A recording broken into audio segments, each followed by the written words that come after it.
అలా నేను సిఎస్ రావు. పిఠాపురంలో నివురు గప్పిన నిప్పులాగా కూటమిలో ఉన్నటువంటి అంతర్గత విభేదాలు ఉన్నాయి.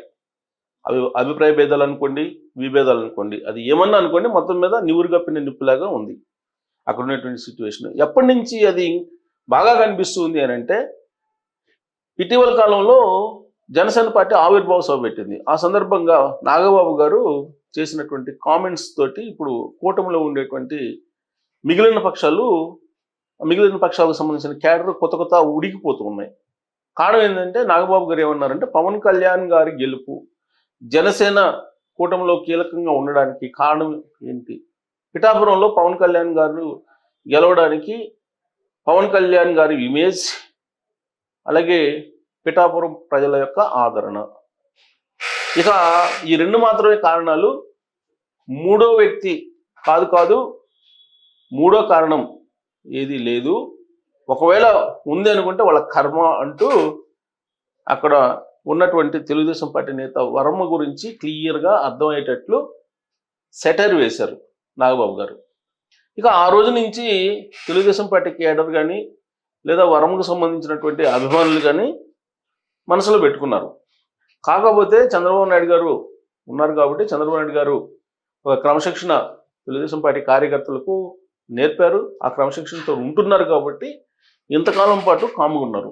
అయినప్పటికీ సోషల్ మీడియాలో జనసేనకు సంబంధించినటువంటి టీం కదిలిస్తూనే ఉంది ఇదే ఇష్యూని. అందుకే వాటన్నిటిని గమనించిన తర్వాత తెలుగుదేశం పార్టీ క్రమశిక్షణకి లోబడి ఒక ట్వీట్ చేశారు ఎక్స్లో. ఎవరు? వర్మ, పిఠాపురం వర్మ ఒక ట్వీట్ చేశారు. తెలుగుదేశం పార్టీ ఇన్ఛార్జిగా ఉన్నట్టు వర్మ. ఆ ట్వీట్ ఇక్కడ మీరు స్క్రీన్ మీద చూడొచ్చు. ఇక్కడ చూడండి, నా ప్రజలే బలం అంటే పిఠాపురం ప్రజలు గెలిపించారు. రెండో కారణం, మొదటి కారణం పవన్ కళ్యాణ్ గారి ఇమేజ్ అన్నారు కదా నాగబాబు గారు. అందుకని నా ప్రజలే బలం, పిఠాపురం ప్రజలు నా ప్రజలు అని చెప్పి అంటున్నారు వర్మ గారు. ప్రజలు మీ ప్రజలు కాదు, నా ప్రజలు అంటే నా అనేది ఒక దాన్ని చేర్చి నా ప్రజలే బలం అని చెప్పి ఇక్కడ మీరు పోస్టర్లో కనుక చూస్తే ఇక్కడ ఎన్టీఆర్ స్వర్గీయ, ఇక్కడ చంద్రబాబు నాయుడు గారు, ఇక్కడ పవన్ కళ్యాణ్ గారు, లోకేష్ గారు, మోడీ, అలాగే అక్కడ ఎంపీ వీళ్ళు ఉన్నారు, వాళ్ళ అబ్బాయి. సో మొత్తం మీద ఒక పోస్టర్ అయితే డిజైన్ చేసి వర్మ SVSN వర్మ ఒక పోస్టర్ని ఎక్స్లో పెట్టారు. ఈ పోస్టర్ మీద ఇప్పుడు ఒక పెద్ద రాద్ధాంతమే జరుగుతుంది. పిఠాపురంలో జరిగినటువంటి జయకేతనం సభ రాజేసినటువంటి విభేదాలు లేదా అభిప్రాయ భేదాలు కూటమిలో తాజాగా చేసినటువంటి వర్మ ట్వీట్ ద్వారా మరింత రాజుకుంది. మరి ఇది ఇటువైపు దారి తీస్తుంది అనేది మనం వేచి చూడాలి. కాకపోతే దీన్ని విశ్లేషించుకోవాలి మనం. ఎందుకనంటే 2024 ఎన్నికలకు ముందు కూటమి ఏర్పడింది. BJP, Janasena party, Telugu Desam party. కూటమి ఏర్పడటానికి కృషి చేశారు పవన్ కళ్యాణ్ గారు. దానికి సంపూర్ణంగా మద్దతు ఇచ్చారు బీజేపీ వాళ్ళు. చంద్రబాబు నాయుడు గారు కర్త కర్మ క్రియగా ఈ కూటమికి పనిచేశారు. ఇది అందరికీ తెలిసినటువంటి అంశమే. పవన్ కళ్యాణ్ గారిని ఎక్కడి నుంచి పోటీ చేయించాలి అనే దాని మీద రకరకాల సర్వేలు కూడా 2024లో చేయడం జరిగింది. అసలు 2 చోట్ల పోటీ చేయించాలా, ఒక చోట పోటీ చేయించాలా అనే దాని మీద కూడా తర్జన భజన పడ్డారు. చివరికి పక్కాగా అత్యధిక మెజారిటీతో కలిసేటువంటి నియోజకవర్గం ఏదైనా ఉందంటే పిఠాపురం అని చెప్పి తేల్చుకున్నారు. 2019 ఎన్నికల్లో ఆయన భీమవరం నుంచి, గాజువాక నుంచి పోటీ చేశారు. 2 చోట్ల ఓడిపోయారు. అలాంటి పరిస్థితి రాకుండా అత్యధిక మెజారిటీతోటి గెలిపించాలంటే ఏ నియోజకవర్గం బెటర్ అని చెప్పి ఆలోచించిన తర్వాత చంద్రబాబు నాయుడు గారు లేదా కూటమి నేతలు పిఠాపురం బెస్ట్ ప్లేసు, ఎందుకంటే అక్కడ కాపు సామాజిక వర్గం ఎక్కువగా ఉంది, అలాగే బీసీ సామాజిక వర్గం ఎక్కువగా ఉంది, రాజులు క్షత్రియులు ఎక్కువగా ఉన్నారు.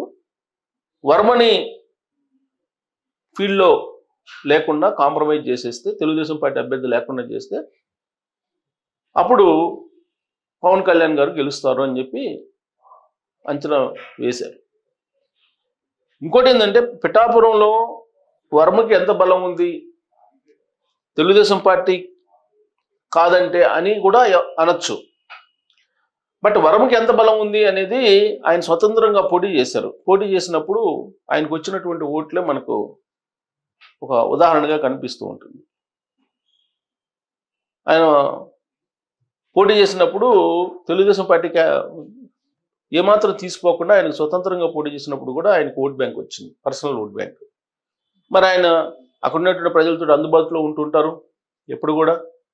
ప్లస్ ఎంతో కొంత జన ఆదరణ ఉన్నటువంటి లీడర్గా ఎదిగారు. సామాన్యుల్లో ఒక మనిషిగా గుర్తింపు ఉంది ఆయనకి. అయినప్పటికీ చంద్రబాబు నాయుడు గారు చెప్పినటువంటి మాట ప్రకారం ఆయన ఎన్నికల నుంచి వైదొలిగి పవన్ కళ్యాణ్ గారి గెలుపుకి సహకరించారు. ఆ రోజున నామినేషన్ వేయటానికి ముందు, నామినేషన్ వేసిన తర్వాత పవన్ కళ్యాణ్ గారు నా గెలుపుని మీ చేతుల్లో పెడుతున్నాను అని చెప్పినటువంటి వీడియో ఇప్పుడు వైరల్ అవుతుంది. దానికి కారణం ఏంటంటే పవన్ కళ్యాణ్ గారు వేదిక మీద ఉండగానే నాగబాబు గారు చేసినటువంటి కామెంటే పిఠాపురం వేదికగా జయకేతన సభలో.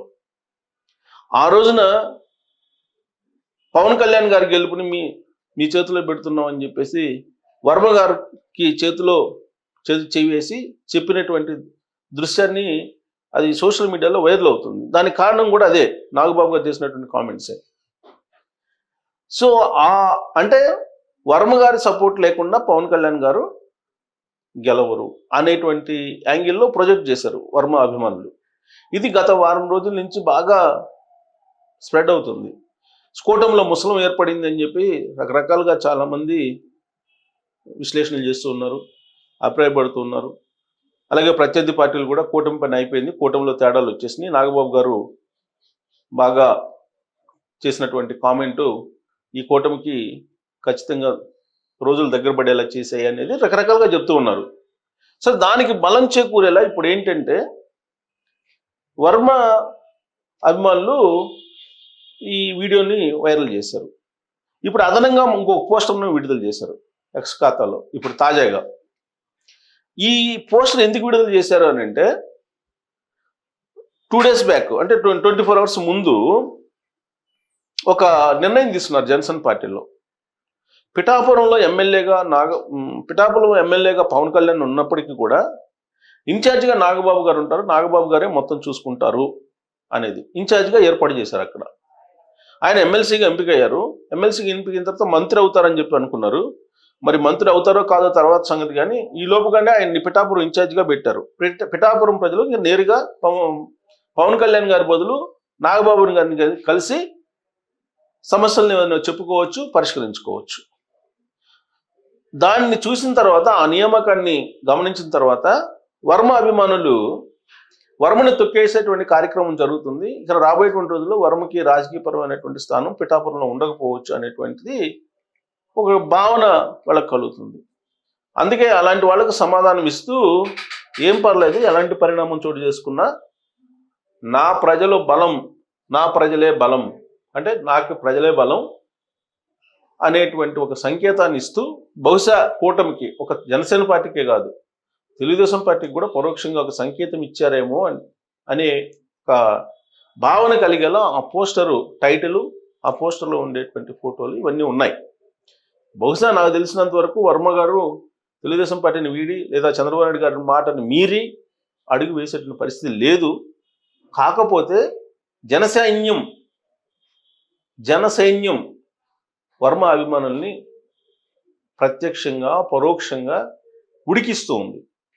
దానికి సమాధానంగా ఈ పోస్టర్ విడుదల చేశారేమో అనిపిస్తుంది.